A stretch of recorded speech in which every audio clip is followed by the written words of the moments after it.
সবাইকে শুভেচ্ছা ও অভিনন্দন। সুন্দরবন কলেজ অফ টেকনোলজির পক্ষ থেকে শুভ সকাল। এই মুহূর্তে একজন সম্ভবত আমার সাথে আছেন। আজকে আমি যে প্রশ্নগুলো নিয়ে আলোচনা করব, এই প্রশ্নগুলো আপনারা আশা করি মনে রাখবেন অথবা লিখে রাখতে পারেন। এগুলো খুবই ইম্পর্টেন্ট। আজকে ছোট ছোট কিছু কোশ্চেনের অ্যান্সার আপনাদেরকে আমি আহ, পড়াবো।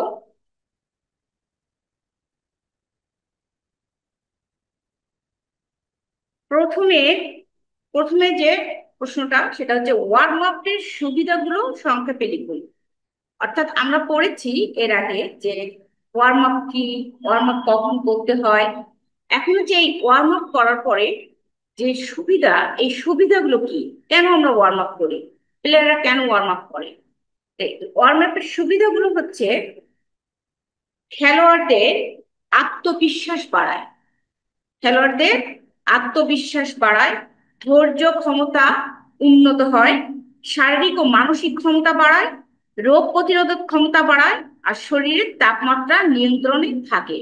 মাত্র এই পাঁচটা বিষয় আপনাদের মনে রাখতে হবে যে ওয়ার্ম আপের সুবিধা কি। খেলোয়াড়দের আত্মবিশ্বাস বাড়ায়, ধৈর্য ক্ষমতা উন্নত হয়, শারীরিক ও মানসিক ক্ষমতা বাড়ায়, রোগ প্রতিরোধ ক্ষমতা বাড়ায়, আর শরীরের তাপমাত্রা নিয়ন্ত্রণে থাকে। ব্যাস, এটুকুই হলে আপনার যথেষ্ট। এবার আসেন শ্বাসতন্ত্রের উপর ব্যায়ামের প্রভাব আলোচনা। শ্বাসতন্ত্রের উপর ব্যায়ামের প্রভাব, অর্থাৎ আমরা যে ব্যায়ামগুলো করি, এক্সারসাইজ গুলো করি, এগুলোর একটা প্রভাব পড়ে শরীরের ভিতরে। কিছু কিছু জায়গায় প্রভাব পড়ে, তার ভিতরে একটা হচ্ছে শ্বাসতন্ত্র। আচ্ছা, আমরা যখন ব্যায়াম করি তখন আমাদের দেহে রাসায়নিক ক্রিয়ার ফলে প্রচুর কার্বন ডাই অক্সাইড বেড়ে যায়, এবং এই কার্বন ডাই অক্সাইড মস্তিষ্কে শ্বাস নিয়ন্ত্রণকারী সেন্টারের উপর কাজ করে। অর্থাৎ আমরা যখন এক্সারসাইজ করি বা ব্যায়াম করি, তখন আমাদের শরীরের ভিতরে কার্বন ডাই অক্সাইডের পরিমাণটা বেড়ে যায়, এবং সেটা মস্তিষ্কে যে কাজ করে। ব্যায়াম করলে শ্বাস প্রশ্বাস গতি বাড়ে। আপনারা যখন এক্সারসাইজ করবেন তখন দেখবেন যে শরীরের তাপ বেড়ে যায়, এবং শ্বাস প্রশ্বাসটা অনেক দ্রুত ওঠানামা করে। শ্বাস প্রশ্বাস অনেক দ্রুত ওঠানামা করে, অর্থাৎ এটা বেড়ে যায়। রক্তে অক্সিজেন কমে যায় আর কার্বন ডাই অক্সাইড বেড়ে যায়। ব্যায়াম করলে কি হয়, রক্তে অক্সিজেনটা কমে যায় আর কার্বন ডাই অক্সাইড বেড়ে যায়।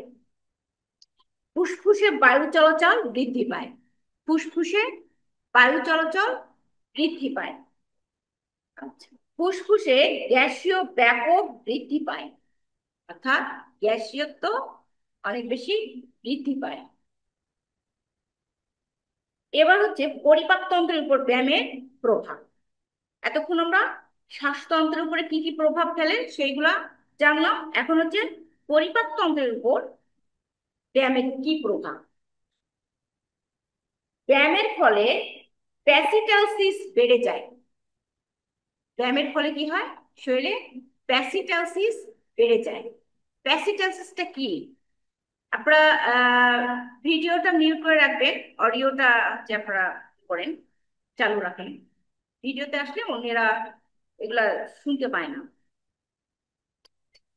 প্যাসিটালসিসটা কি আমরা হয়তো কম বেশি জানি সবাই। প্যাসিটালসিসটা হচ্ছে আমরা যখন কোনো খাবার খাই, তখন সেই খাবারটা কিন্তু সরাসরি পাকস্থলীতে যায় না।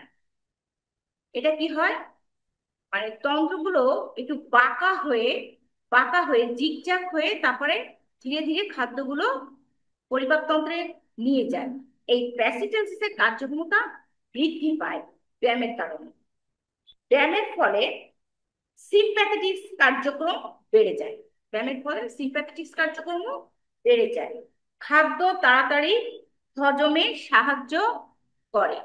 অর্থাৎ ব্যায়াম করলে আপনার খাদ্যটা খুব সহজে হজম হতে পারে। ক্ষুধার পরিমাণ বেড়ে যায়। আপনি যখন পরিশ্রম করবেন, ব্যায়ামটা তো এক ধরনের কায়িক পরিশ্রম।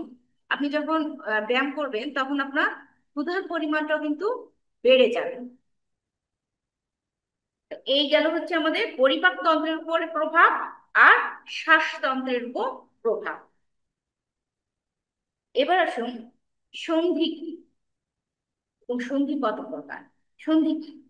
দুই বা ততোধিক হাড়ের যে জয়েন্ট, হ্যাঁ, এই জয়েন্টটাকে বলা হয়, বা সংযোগ স্থল যেটা, এটাকে বলা হয় হচ্ছে সন্ধি। অর্থাৎ দুইটা হাড়ের সংযোগ স্থলটা হচ্ছে সন্ধি। খুবই সহজ এক কথায়। সন্ধি হচ্ছে তিন প্রকার। তিন প্রকারের সন্ধি। এক হচ্ছে তন্তুময় সন্ধি, আর তরুণাস্থিময় সন্ধি, আর সাইনোভিয়াল সন্ধি।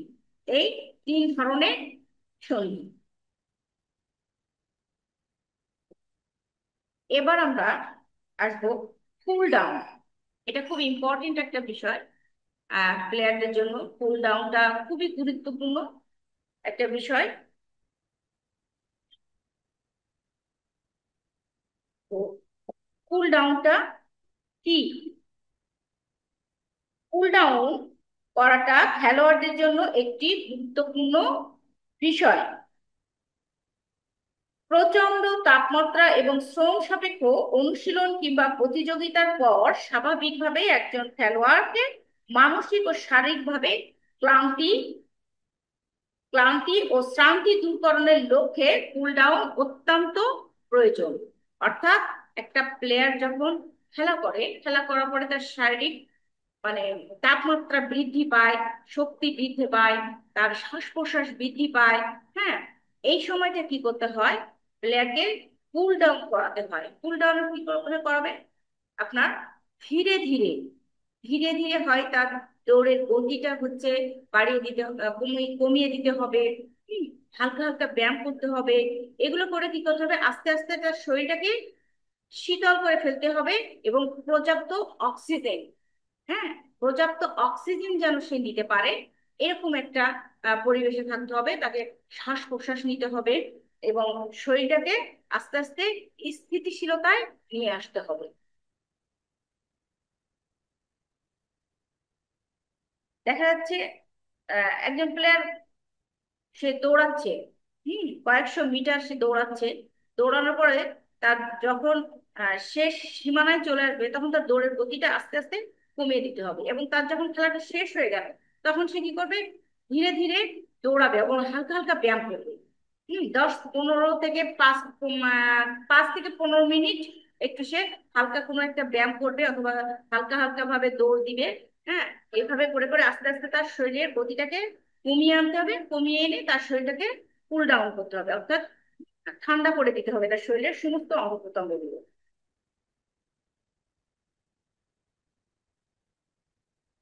এবার আসে মাসেল পুল।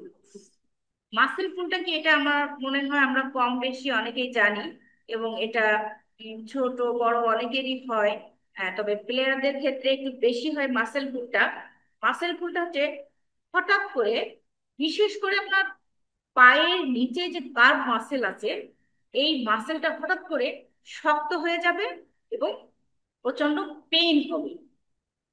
প্রচন্ড পেইন হবে এবং শক্ত হয়ে যাবে।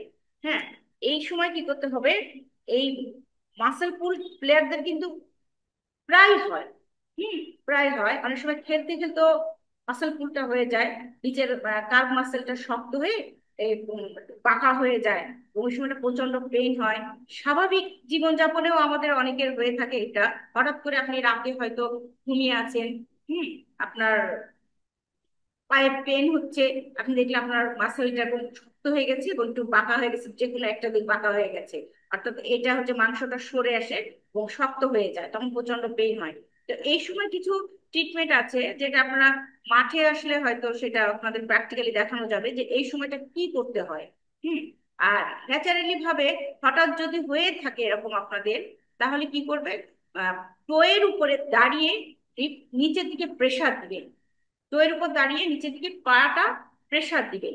দিলে দেখবেন আস্তে আস্তে ওটা ছেড়ে আসবে, এবং তারপরে আপনি ওখানে বরফ লাগাবেন, আইস লাগাবেন, তাহলে এটা ঠিক হয়ে যাবে।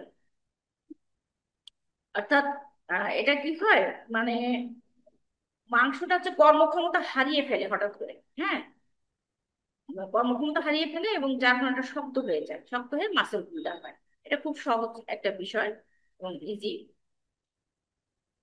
স্পোর্টস মেডিসিন, এবার আসে স্পোর্টস মেডিসিন কি।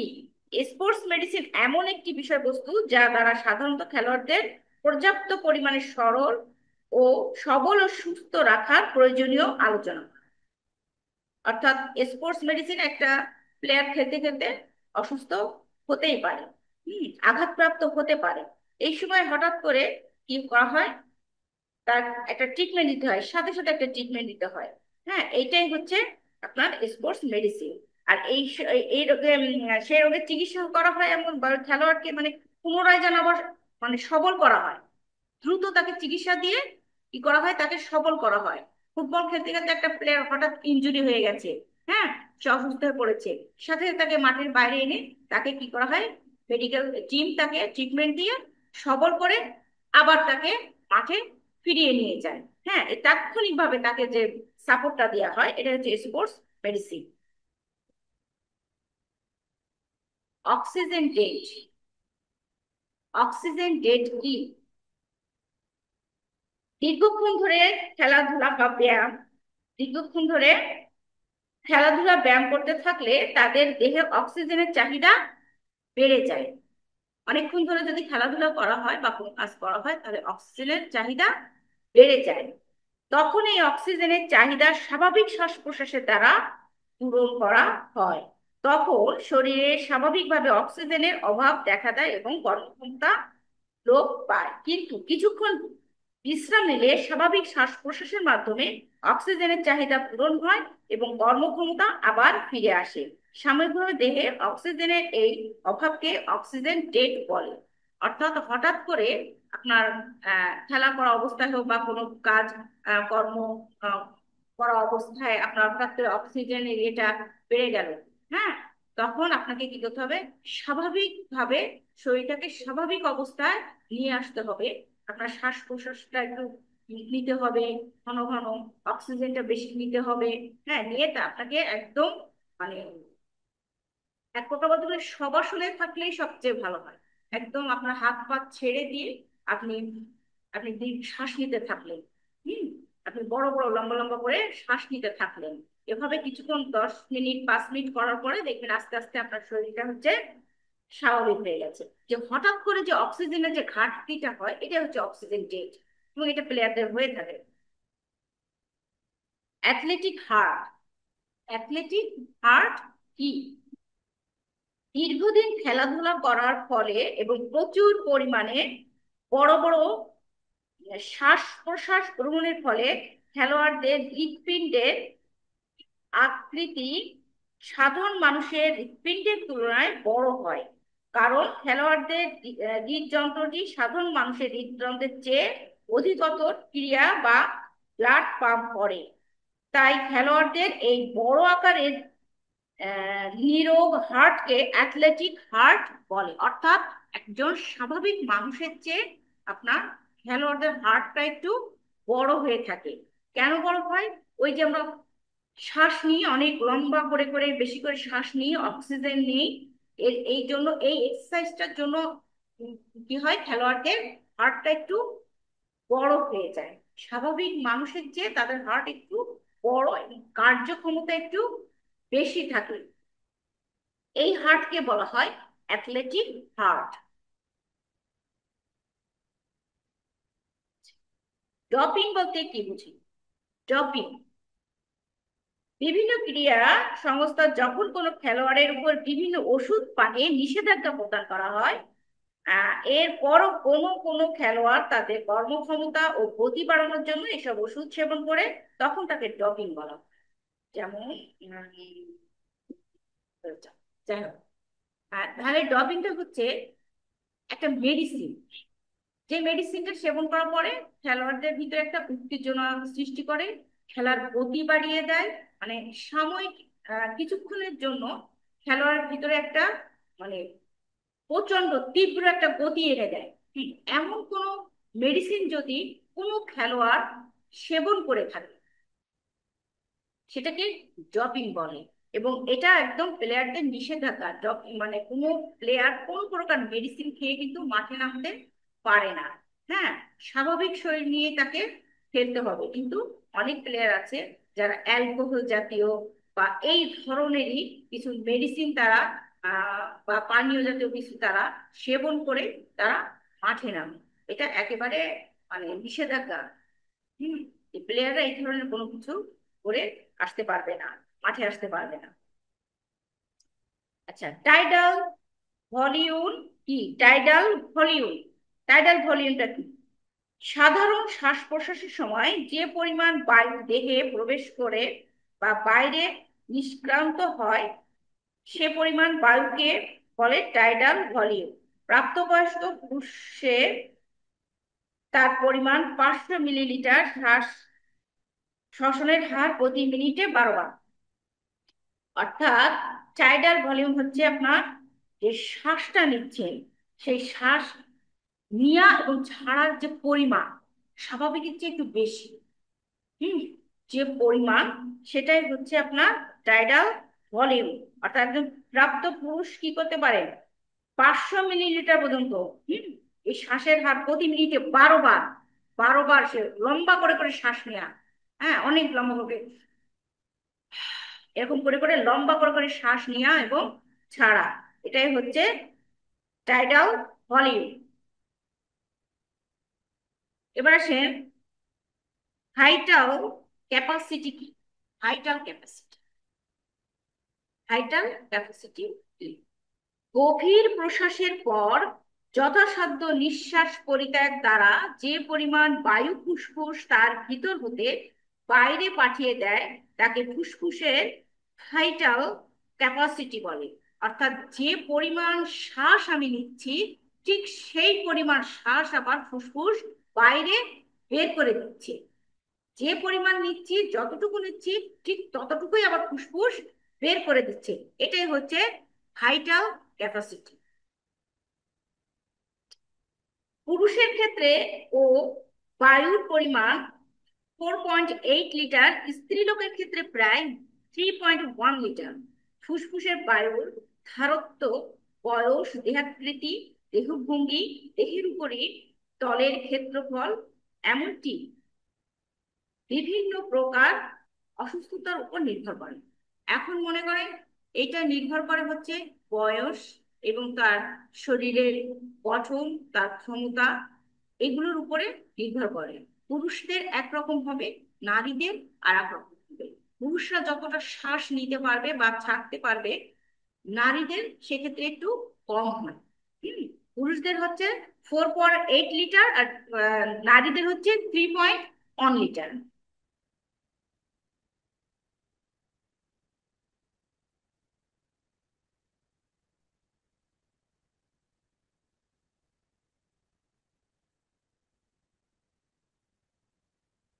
আচ্ছা, খুব স্বাভাবিক, সাধারণ একটা প্রশ্ন, খুবই সাধারণ একটা প্রশ্ন, যে ডিহাইড্রেশন আমাদের হয় না? বাচ্চাদের একটু বেশি হয়, একটু খাবার এদিক ওদিক হলে, বড়দের হয়, হ্যাঁ, ফুড পয়জন হলে। এই যে ডিহাইড্রেশন হয়, এই ডিহাইড্রেশনটা কি? হ্যাঁ, ডিহাইড্রেশনটা কি? এটা হচ্ছে আপনার দেহের মধ্যে সোডিয়াম, পটাশিয়াম, ক্যালসিয়াম, কার্বন, আহ বাইকার্বনেট, এগুলা দেহ হতে কি হয়? বের হয়ে যায়। হ্যাঁ, বের হয়ে যায়, ঘাটতি হয়ে যায়, এটা হচ্ছে ডিহাইড্রেশন। হ্যাঁ, আর এটা পরে শরীর কি হয়? দুর্বল হয়ে যায়। এগুলো যদি আমাদের শরীর থেকে বের হয়ে যায় বা কমে যায়, শরীরটা দুর্বল হয়ে যায়। আর এটা হচ্ছে আপনার নানা নানা কারণে হতে পারে। আর যখন এটা হয় তখন আমরা কি করি? স্যালাইন খাই। স্যালাইনের ভিতরে এই সোডিয়াম, পটাশিয়াম, ক্যালসিয়াম, বাইকার্বনেট সবগুলাই থাকে। যার কারণে কিন্তু ডিহাইড্রেশন হলে স্যালাইন সেবন করতে হয়। হিমোগ্লোবিন কি? হিমোগ্লোবিন, যেহেতু আমরা ফিজিওলজি ও স্পোর্টস মেডিসিন নিয়ে পড়ছি, এটা স্পোর্টস মেডিসিন নিয়ে পড়ছি, সে তো এগুলো আমাদের মানে খুব গুরুত্বপূর্ণ, বিষয়গুলো খুবই গুরুত্বপূর্ণ। আচ্ছা, হিমোগ্লোবিন কি? হিমোগ্লোবিন হলো এক প্রকার লোহিত রক্তকণিকা। রক্তে হিমোগ্লোবিনের উপস্থিতির কারণেই রক্তের রং লাল দেখায়। হিমোগ্লোবিন কমে গেলে শরীরে রক্ত শূন্যতা দেখা দেয়। হিমোগ্লোবিন বাড়ানোর জন্য নিয়মিত ব্যায়াম, প্রোটিন ও লৌহ গঠিত খাদ্যাদি বেশি করে খেতে হবে। পুরুষদের থেকে নারীদের রক্তে হিমোগ্লোবিনের পরিমাণ কিছু কম থাকে, যার কারণে এই যে আপনার নারীরা কিন্তু রক্ত স্বল্পতায় ভোগে। রক্ত স্বল্পতায় ভোগে কারণ তাদের এই হিমোগ্লোবিনের পরিমাণ পুরুষদের চেয়ে একটু কম থাকে। এবং আপনার কাজের এনার্জি বলেন বা শরীরের গতি বলেন, হিমোগ্লোবিন কিন্তু একটা অনেক ভাইটাল একটা ভূমিকা রাখে এখানে। হ্যাঁ, আপনার শরীরে যখন হিমোগ্লোবিন কমে যাবে, তখন আপনি কোনো কাজ এনার্জি পাবেন না, কোনো কাজ করতে ভালো লাগবে না। হ্যাঁ, আগ্রহ থাকবে না, শরীরটা চলবেই না। কিন্তু পরিমাণ মতো যদি আপনার হিমোগ্লোবিন শরীরে থাকে, তখন কিন্তু আপনার এই সমস্যাগুলো আর দেখা দেবে না। হিমোগ্লোবিনের কাজ কি আমাদের দেখেন। এটি অক্সিজেনের বহনের জন্য একান্ত প্রয়োজনীয়। এটি কার্বন ডাই অক্সাইড বহনের জন্য একান্তভাবে প্রয়োজনীয়।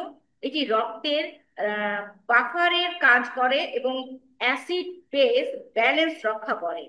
নানা পিগমেন্ট এটি থেকে তৈরি হয়, যেমন বিল, মলমূত্র প্রভৃতির রং আর কি। যাই হোক, তবে হিমোগ্লোবিন অনেক গুরুত্বপূর্ণ একটা বিষয়। আমাদের শরীরে যাতে হিমোগ্লোবিনের পরিমাণটা একটু আহ সমান থাকে বা বেশি থাকে, তার জন্য আমাদের কিছু এক্সারসাইজ করতে হবে, পুষ্টিকর খাবার খেতে হবে, লৌহ জাতীয় খাবার, হ্যাঁ, এগুলো আমাদেরকে সেবন করতে হবে।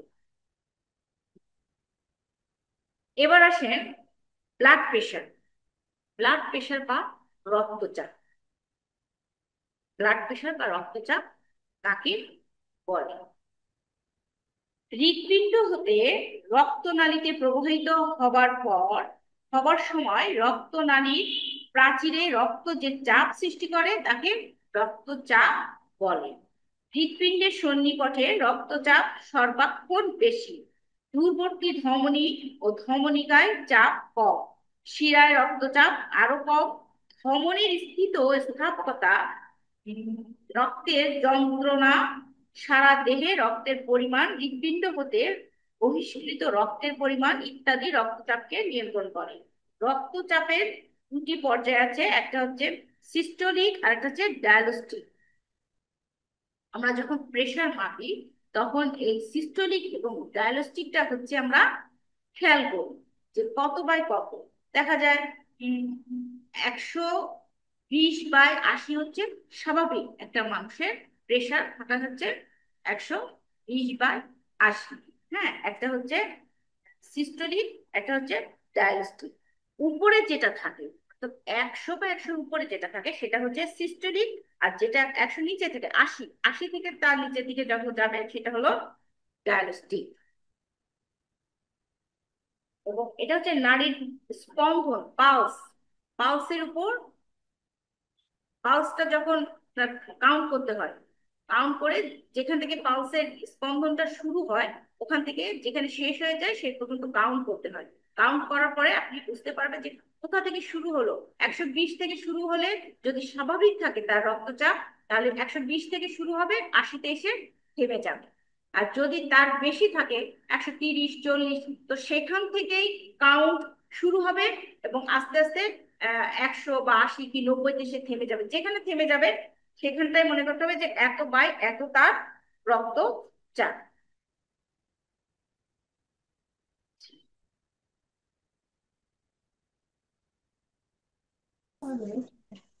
এবার হচ্ছে আমরা লাস্ট একটা কোশ্চেন বলবো, একটা কোশ্চেন বলবো। আজকে কিন্তু আমরা আহ অনেকগুলাই কোশ্চেন করেছি। এই কোশ্চেন গুলো যদি আপনারা মনে রাখতে পারেন বা লিখে রেখে থাকেন, অবশ্যই এগুলো খুবই ইম্পর্টেন্ট, এগুলো কিন্তু আপনারা পরীক্ষায় পাবেন, অবশ্যই পাবেন। এবার আসেন ভিটামিন। ভিটামিন কি? ভিটামিনের দৈনিক প্রয়োজনীয়তা উল্লেখ করুন। এমন হতে পারে ভিটামিনের একটা প্রয়োজনীয়তা একটা চার্ট আপনাকে হয়তো করতে হতে পারে। এটা আপনারা যখন বই পড়বেন বা গাইড পড়বেন, তখন আপনারা দেখবেন ওখানে একটা চার্ট দেওয়া আছে, ওই চার্টটা আপনারা ফলো করবেন এবং ওটা আসলে আপনারা লিখবেন। খাদ্যের 6টি উপাদানের মধ্যে অন্যতম হলো ভিটামিন। অর্থাৎ আমরা তো জানি যে খাদ্যের 6টি উপাদান থাকে, সেই 6টি উপাদানের ভিতরে ভিটামিন হচ্ছে একটা অন্যতম। এটি খাদ্য বস্তু নয় এবং দেহের প্রয়োজনীয় খাদ্য উপাদান। এটি খাদ্যের মধ্যকার একটি শক্তি বা মানুষের দেহের সুস্থতা রক্ষার্থে এবং রোগ প্রতিরোধে একান্ত প্রয়োজন। অর্থাৎ ভিটামিনটা হচ্ছে আপনার বিশেষ করে রোগ প্রতিরোধ বুঝলাম না। বাড়ায়। ভিটামিন একটি জৈব পদার্থ,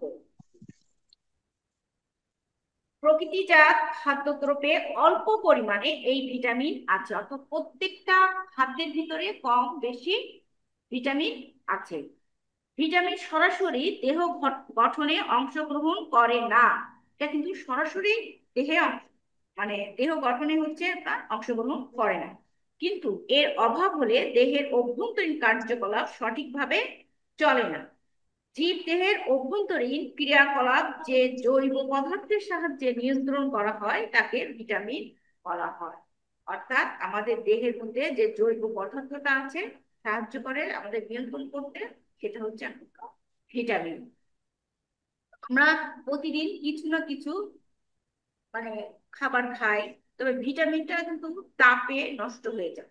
কাঁচা ফলমূল বা এমন কিছু কিছু সবজি আছে যেগুলো কাঁচা খাওয়া যায়। হ্যাঁ, এই ধরনের খাবারের ভিতরে হচ্ছে ভিটামিনটা থাকে। যেমন মনে করেন গাজর, হ্যাঁ, তারপরে শসা, হ্যাঁ, এই ধরনের কিছু কিছু জিনিস আছে যেগুলো হচ্ছে ব্রোকলি, হ্যাঁ, এগুলো আমরা কাঁচা খেতে পারি বা হাফ সিদ্ধ করে খেতে পারি। এগুলোর ভিতরে প্রচুর ভিটামিন আছে। ভিটামিন খুব বেশি জ্বালালে ভিটামিনটা নষ্ট হয়ে যায় এবং আমাদের শরীরের কার্যক্ষমতা বলেন আর চলার গতি বলেন যাই বলেন, এগুলো বাড়ানোর জন্য ভিটামিন একান্ত প্রয়োজন। এবং আমরা চেষ্টা করবো সব সময় ভিটামিন জাতীয় কিছু খাবার যেন গ্রহণ করি। তো এভাবে পানিতে ধরে ভিটামিন।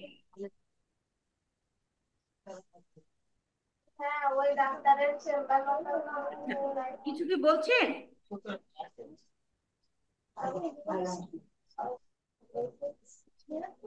প্রাকৃতিক থেকে এই পর্যন্ত প্রাকৃতিক থেকে এই পর্যন্ত কতগুলো ভিটামিন পাওয়া গেছে আপনারা কি জানেন? প্রায় 25টি ভিটামিন। 25টি ভিটামিন প্রাকৃতিক থেকে পাওয়া গেছে, এ পর্যন্ত গবেষণা করে আর কি আবিষ্কৃত হয়েছে। হুম, সেই ভিটামিন গুলো কি এগুলো আমাদের জানতে হবে। যে ভিটামিন গুলো পাওয়া গেছে এগুলো কি? আচ্ছা, যাই হোক কয়েকটা ভিটামিন নাম আমি বলছি, যেমন vitamin A, vitamin B, vitamin B 2, vitamin B 3, vitamin B 6, vitamin B 12, vitamin C, vitamin D, vitamin E, vitamin K, folic acid এবং ভিটামিন। এই কয়েকটা আপনাদের মনে রাখলেই হবে যে এই ভিটামিন কটার নাম মনে রাখলেই হবে। হুম, আর এছাড়াও মোট 25 ধরনের ভিটামিনের ইয়ে পাওয়া গেছে। তো ঠিক আছে, আজকে আমরা এখানে শেষ করব। অনেকগুলো কোশ্চেন কিন্তু আজকে করা হয়েছে, যদি মনে রাখতে পারেন বা লিখে রেখে থাকেন তাহলে অনেক ভালো।